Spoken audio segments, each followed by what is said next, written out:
We are the keepers of these lands. She shelters and sustains us.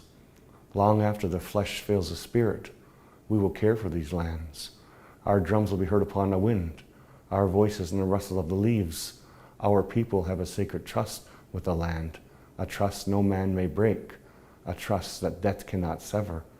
We were here when you first stepped foot upon this land, and here we will remain long after the last step has disturbed your soil. Language.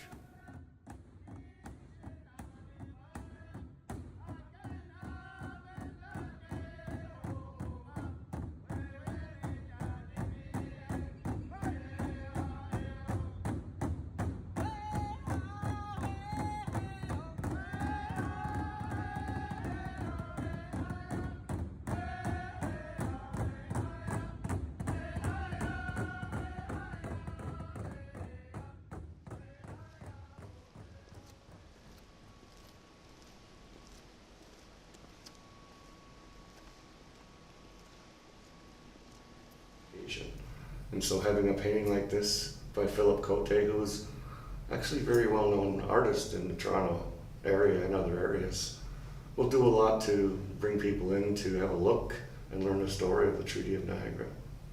So I'm hopeful that it will lead to more education, more understanding, and eventually steps towards reconciliation. You know, this is the first designation of a Chapelle Royale in Canada to the Anishinaabe people.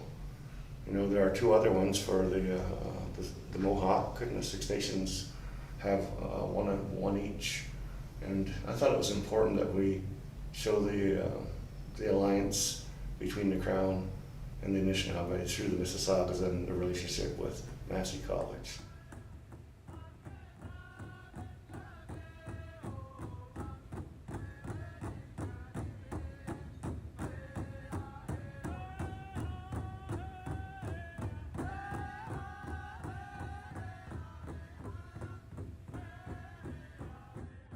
Well, what happened in 2017 was the opportunity to build with the Mississaugas of the Credit and ask for the chapel to be designated a Chapelle Royale.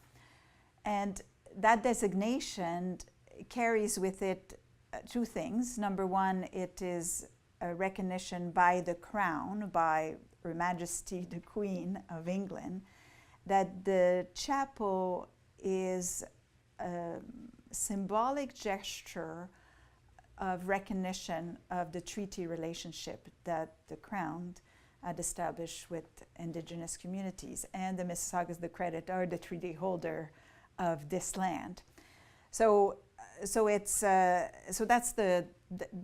formal part. The second part is really this relationship with the Mississaugas of the Credit and the opportunity. It's a gift, but it's also a responsibility to have this chapel designated now, Royale, as being a place of symbol, a place of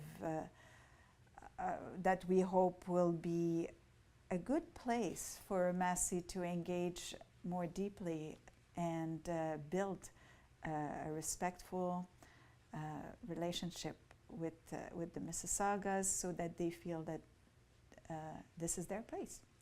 I was supportive that, you know, that we need to be recognized as a people, and this is our treaty land, this is our traditional lands, and so, you know, being in a relationship with systems like this, you know, would be okay. I'm from the West Coast originally, lots of unceded lands. Treaty relationships aren't, of course we have treaties on the West Coast, but there's also large chunks of unceded land where treaty relationships aren't something we talk about as much as unceded land that was never in the possession of the Crown. So for me, the Chapelle Royale was this incredible opportunity to think about what does it mean to live treaty relationships, especially as a guest to this treaty land. To think about as someone who is both Indigenous but not from the communities Indigenous to Takaranto, and also as someone who is settler. What does it mean to think about treaty? What does it mean to honor and uphold treaties?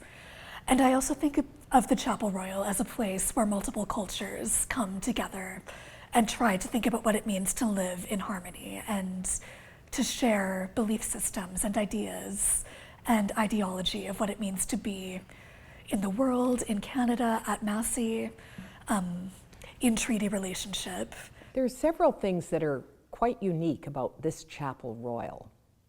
First of all, it's unique because it's an interfaith institution. So people with very different backgrounds and perspectives can take part in worship and in conversation. We all benefit from opportunities to rejoice in our shared humanity and mutual vulnerability.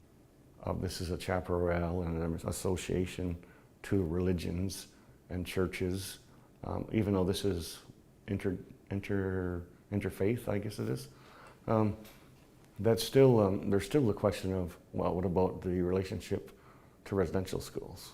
You know, what about the uncovering of the children and the role that the church played in that? I think the role of religion in the genocidal project is now well known. I mean, so I think the role of religion in, you know, being part of the colonizing project is clear. Any of these churches, Massey or whatever one, when things are happening to us that we don't understand or can't handle, we need the support of that relationship to help us along. And that, you know, we'll do our part to educate and make them aware and participate with things, with activities and education awareness programs here, because we come down here quite a bit to be part of that. And that's, I think, is all part of building a better relationship with society. You know, and this is a key part and recognized entity of society, so, you know, it's good that we're partners.